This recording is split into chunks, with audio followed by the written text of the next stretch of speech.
Hello friends, नमस्कार। मैं सीमा यादव, आपका बहुत बहुत स्वागत है हमारे यूट्यूब चैनल सीमा एकेडमी पर। गुड मॉर्निंग आप सभी लोगों को, गुड आफ्टरनून, राधे राधे, जय श्री कृष्णा। आज का जो हमारा टॉपिक है वो टॉपिक है बिहेवियर थेरेपी, ठीक है, यानी व्यवहार चिकित्सा। ठीक है, तो बिहेवियर थेरेपी है ये यूनिट 1 है। यूनिट 1 का 1.2 पेपर जो है हमारा वो पेपर 9 है और पेपर का नाम है थेरेपेटिक्स। ठीक है, तो आज हम पढ़ेंगे इसके बारे में, बिहेवियर थेरेपी, सीबीटी और पीबीआईएस। ठीक है, तो पहले सबसे देख लेते हैं व्यवहार चिकित्सा क्या है। तो व्यवहार चिकित्सा की डिफिनेशन क्या होगी? व्यवहार चिकित्सा एक प्रकार की मनोचिकित्सा है। व्यवहार चिकित्सा एक प्रकार की मनोचिकित्सा है। ठीक है, ये जो हमारी व्यवहार चिकित्सा है वो क्या है? एक प्रकार की मनोचिकित्सा है जो सकारात्मक व्यवहार पर बल देती है, जो सकारात्मक व्यवहार को केंद्रित करती है। एमसीक्यू में अक्सर क्वेश्चन पूछा जाता है कि जो हमारा व्यवहार चिकित्सा है वह किस प्रकार की चिकित्सा है। तो व्यवहार चिकित्सा हमारी क्या है? व्यवहार चिकित्सा एक मनोचिकित्सा है जो सकारात्मक व्यवहार को क्या करती है? संदर्भित करती है। अब हम पढ़ते हैं इसके सिद्धांत क्या होते हैं। ठीक है, इसके सिद्धांत क्या होते हैं, अक्सर यही क्वेश्चन पूछा जाता है, इसको ध्यान में रखिएगा। ठीक है, व्यवहार चिकित्सा क्या है? व्यवहार चिकित्सा के सिद्धांत। व्यवहार सीखा जाता है,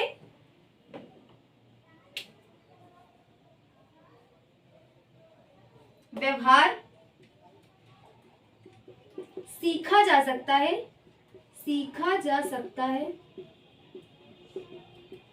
सिखा नहीं सकता।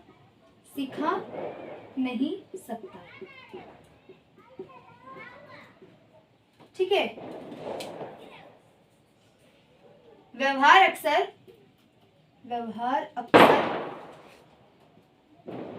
कंडीशन के माध्यम से होता है।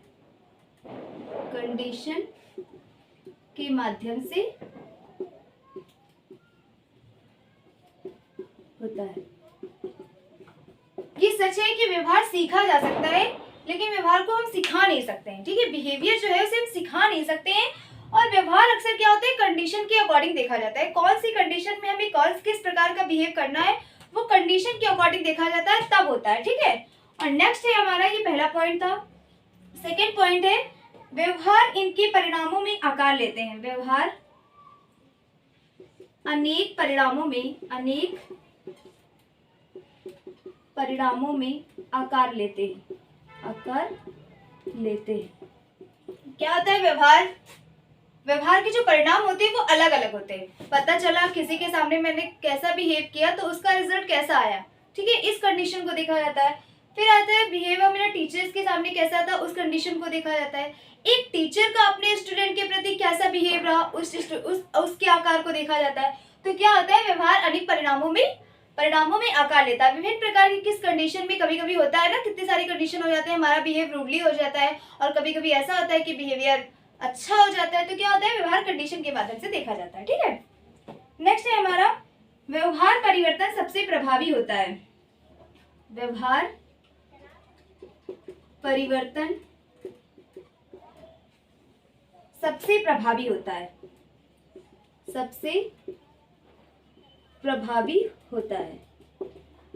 व्यवहार परिवर्तन क्या होता है? सबसे ज्यादा प्रभावी होता है। अगर हम अपने अंदर कुछ भी चेंज करना चाहें, जैसे कभी कभी होता है कि लाइफ में ऐसे मोड़ आते हैं कि हमें क्या करना होता है, कुछ चीजों पर अपने व्यवहार को या फिर अपनी कुछ बातों को क्या होता है, परिवर्तन करना जरूरी समझा जाता है। अक्सर क्या होता है, अक्सर 12th के बाद लोगों का जो बिहेवियर होता है वो चेंज होने लगता है। क्यों? क्योंकि जब आफ्टर 12th हो जाते हैं तो बच्चे क्या होते हैं, बच्चे ज्यादा बड़े हो जाते हैं। ठीक है, अक्सर बड़े हो जाते हैं, फिर वो नए नए एनवायरनमेंट में जाते हैं और नए नए लोगों से बातचीत करते हैं। तो हाँ, उन्हें ये लगता था कि मैं पिछले टाइम पे कितने वैसे थे, कितने गलत थे, क्या मेरा बिहेवियर कितना गलत था। जब लोगों से मिलते हैं तो जब हमारा सोशल लोगों से बातचीत, समाज में कितना बातें सब होती हैं, तब हमें पता चलता है कि हम पिछले समय से अब समय में कितना हमें क्या क्या हमें चेंज करना है। तो बच्चे क्या करते हैं, उसमें अपने बिहेवियर में चेंजेस लाते हैं। ठीक है, नेक्स्ट है हमारा तकनीकी। ठीक है,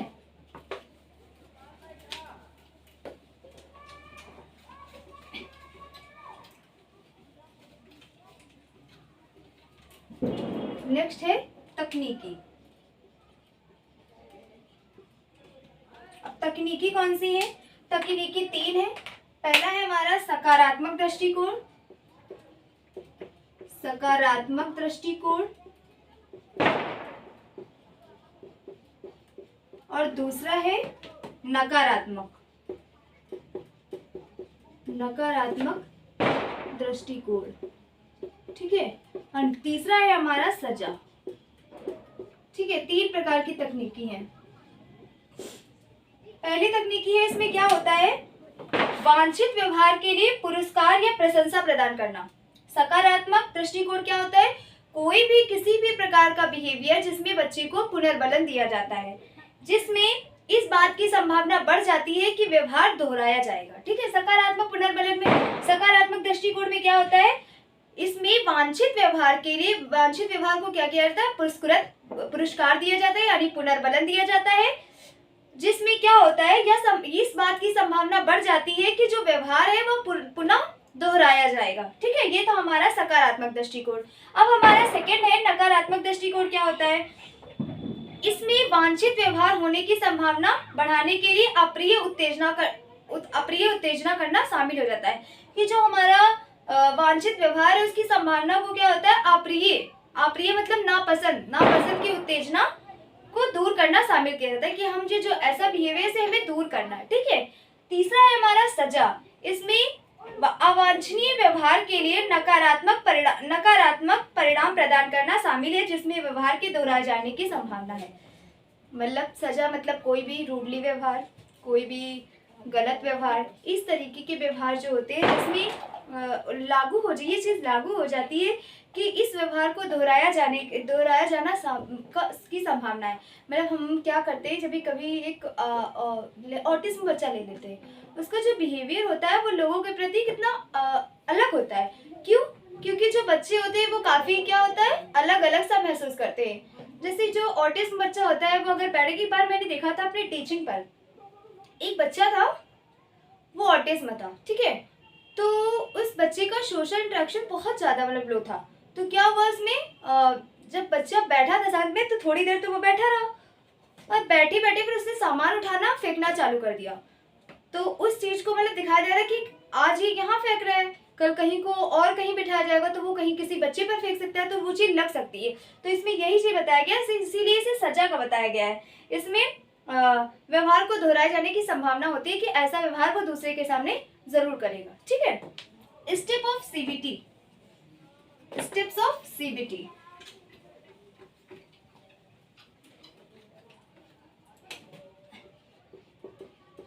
स्टेप्स ऑफ सीबीटी।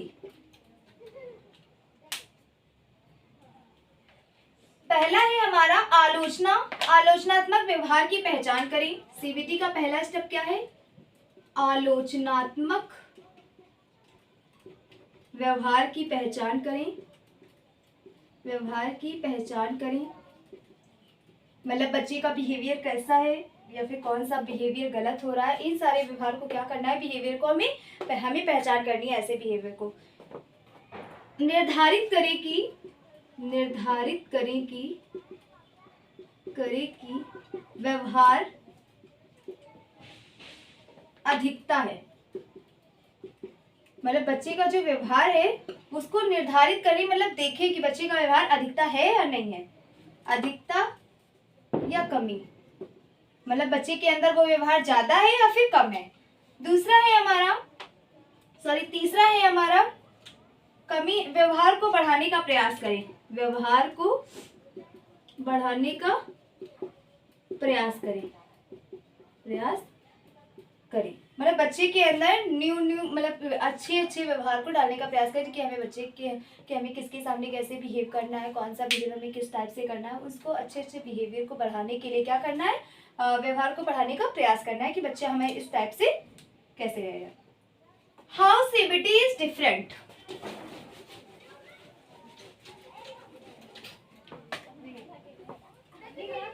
क्या है? How CBT is different. How CBT is different. ठीक है। हाउ सीबीटी डिफरेंट, तो इसका पहला है व्यवहारिक। व्यवहारिक, यह विशिष्ट समस्या की, यह विशिष्ट समस्या को पहचानने में मदद करता है। समस्या को पहचानने में मदद करता है, मदद करता है और उन्हें हल करने का प्रयास करता है, और उन्हें हल करने का प्रयास करता है। ये जो सीबीटी है हमारा, ये सीबीटी है एक, हाउ सीबीटी इज डिफरेंट, मतलब जो सीबीटी है वो डिफरेंट क्यों है। तो पहला इसमें व्यवहारिक, व्यवहारिक क्या है, यह विशिष्ट समस्या व्यवहार को पहचानने में मदद करता है। बच्चे का बिहेवियर कैसा है उसकी पहचान करने में क्या करता है, हमारी हेल्प करता है, और उन्हें हल करने का प्रयास भी करता है कि हम ऐसे इस बच्चे का बिहेवियर को कैसे हल कर सकते हैं। ठीक है, तो यूज ऑफ सीबीटी, ये देख लेते हैं use of CBT. Uses of CBT, अगर यूजेस ऑफ सीबीटी आपको इसमें ना समझ में आए तो आप इंस्टाग्राम पे जा सकते हैं, उसमें यूजेस ऑफ सीबीटी का अच्छा सा एक वीडियो दिया हुआ है, या फिर मैंने आई थिंक हाँ यूट्यूब पर भी शॉर्ट्स में डाला हुआ है यूज ऑफ सीबीटी। तो पहला इसमें क्या है, पीटीबीडी, पीटीबीडी। दूसरा है हमारा जुनूनी बाध्यकारी, जुनूनी बाध्यकारी।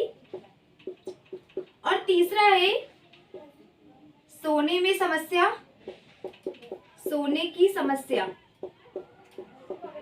ठीक है, क्या होता है पीटीबीडी, और भय बना रहता है, किसी भी चीज को, किसी भी मतलब कोई भी वस्तु को खोने का डर बना रहता है। जैसे हम लोग हैं, बचपन में क्या होता था कि मेरा कोई खिलौना अगर चोरी हो गया तो हमें, तो एक बार चोरी हो गया और दोबारा वो मिल गया तो उस खिलौने को पास में रखा जाता था। क्यों?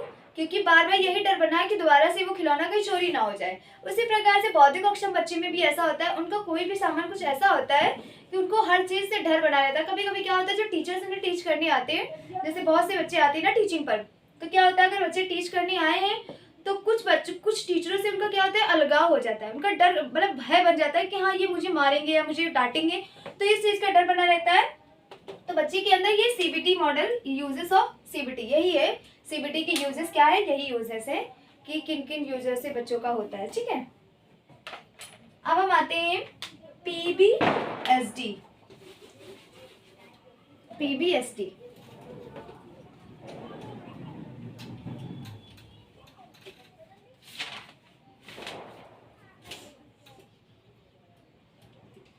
पीबीएसडी, पीबीएसडी का फुल फॉर्म होता है positive behaviour, positive behavioural intervention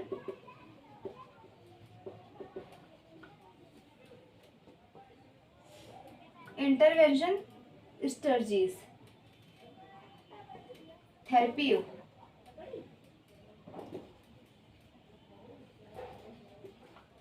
पीबीएसटी का फुल फॉर्म क्या होगा, पॉजिटिव बिहेवियर इंटरवेंशन थेरेपी। ठीक है, तो इसकी रणनीति है कुछ, वो देख लेते हैं। इसकी रणनीति, पहली रणनीति क्या है हमारी, पहली है दृश्य संकेतों के उपयोग। क्या है, दृश्य संकेतों के उपयोग। ठीक है, तो दृश्य संकेत देख लेते हैं। पीबीएसटी का फुल फॉर्म तो पता ही चल गया होगा, पॉजिटिव बिहेवियर इंटरवेंशन थेरेपी। ठीक है, तो इसकी कुछ रणनीति है। पहली रणनीति है हमारी दृश्य संकेतों का उपयोग। तो अपेक्षाओं को संप्रेषित करने के लिए, अपेक्षाओं को संप्रेषित करने के लिए, संप्रेषित करने के लिए दृश्य साधनों का यूज किया जाता है। दृश्य साधनों का यूज किया जाता है, यूज किया जाता है, यूज किया जाता है। जहां से बच्चा आसानी से देख लेता है, जहां से बच्चा आसानी से देख लेता है। ठीक है, इसमें क्या होता है, अपेक्षा संदर्भित करने के लिए दृश्य साधनों का प्रयोग किया जाता है, जिससे क्या होता है, बच्चा कोई भी वस्तु को आसानी से देख लेता है। जैसे बच्चा लो विजन है तो ऐसे उनके लिए ऐसा यूज़ किया जाता है कि बच्चा आसानी से देख पाए। देखिए काफ़ी ज़्यादा बच्चे होते हैं, उनका जो आइज़ का कांटेक्ट होता है वो बहुत धीमा होता है, मतलब किसी भी वस्तु को बहुत ज़्यादा पास से देखेंगे तब जाके वो देख पाएंगे। तो उसके लिए हमें क्या दृश्य संकेतों का यूज़ किया जाता है। नेक्स्ट है हमारा स्पष्ट निर्देश प्राप्त करें। नेक्स्ट क्या है, स्पष्ट निर्देश प्राप्त करें। स्पष्ट निर्देश, विकलांग बच्चों को कठिन निर्देश समझने में कठिनाई होती है, ये तो सही बात है। विकलांग बच्चों को कठिन निर्देश समझने में कठिनाई होती है और ध्यान केंद्रित करने में आसान होता है। समझने में कठिनाई होती है तथा उन्हें स्पष्ट व सरल निर्देश की आवश्यकता होती है। सरल निर्देश की आवश्यकता होती है।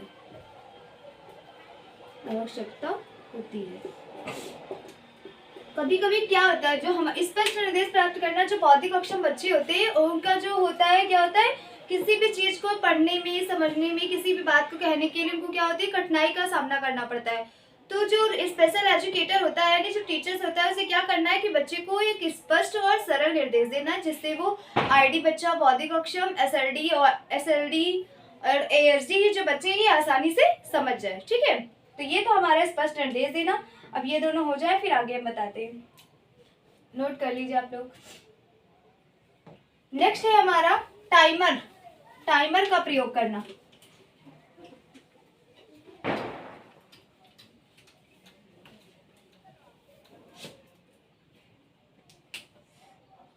टाइमर का प्रयोग करें।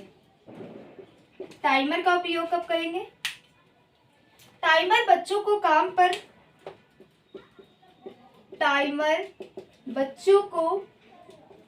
काम पर ध्यान देने के लिए लगाया जाता है। ध्यान देने के लिए लगाया जाता है।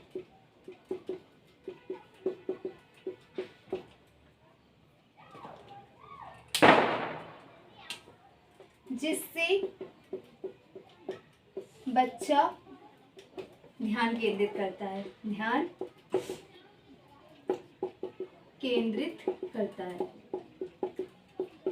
क्या होता है, जब मैं टीचिंग पर जा रही थी तो एक बार मतलब बच्चे को पढ़ाना था आर्टिकल्स। टीचिंग कहाँ थी? शायद सीआरसी सेंटर में थी। ठीक है, तो वहाँ पर टाइमर का प्रयोग मैंने क्या किया, जब बच्चे को मैं पढ़ा रही थी तो मैंने कहा कि अगर जो बच्चा इस काम को कर लेगा इतने समय में उसको मैं चॉकलेट दूंगी। तो मैंने उनको आर्टिकल दिया था, आर्टिकल एन था, तो उसके दो एग्जाम्पल लिखने को बोले थे। तो क्या किया, मतलब एक टाइम सेट कर दिया, 5 मिनट टाइमर लगा दिया। जब वो मतलब टाइमर जब टिक टिक बोलता था और जैसे कंप्लीट होता था वैसे स्टॉप हो जाता था। तो मैंने टाइमर लगाया तो सभी बच्चे जल्दी जल्दी काम करने लगे। ठीक है, तो ऐसे हमें क्या करना है, टाइमर का यूज हम कब करते हैं और टाइमर क्या होता है? टाइमर जो होता है वो बच्चों का ध्यान जो है, बच्चों को काम पर फोकस करवाता है। ठीक है, और टाइमर की सहायता से बच्चे जो होते हैं वो ध्यान भी केंद्रित कर लेते हैं और अच्छा भी कर लेते हैं। जब बच्चे काम करते हैं तो टाइमर पर ध्यान देते हैं, हाँ मैं जल्दी करूंगा, ये चीज होती है छोटे बच्चों में। अक्सर मैंने तो देखा है 7th 8th में भी होती रहती है। सब बच्चे अपने आप को एक नया प्रेजेंटेशन देने के लिए, अपने आप को बेहतर बनाने के लिए तुरंत जल्दी टीचर्स ने दिया, हाँ हो जाना चाहिए, मुझे सबसे पहले दिखाना है। ठीक है, तो टाइमर का यूज हम क्या करते हैं? टाइमर बच्चों को काम पर ध्यान देने के लिए लगाया जाता है कि बच्चे अपना काम पर फोकस करें, जिससे बच्चा अपना ध्यान केंद्रित करता है। ठीक है, नेक्स्ट है हमारा विकल्प प्रदान करना। चौथा क्या है? विकल्प प्रदान करें।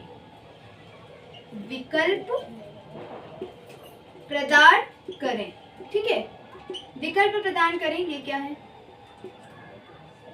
विकलांग बच्चे निराशा महसूस कर सकते हैं। विकलांग बच्चे निराशा महसूस कर सकते हैं, निराशा महसूस कर सकते हैं, निराशा महसूस कर सकते हैं जब उन्हें लगता है कि वे जब उन्हें लगता है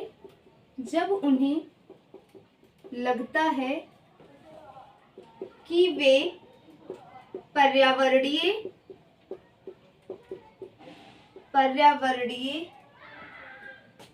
पर कोई नियंत्रण नहीं है।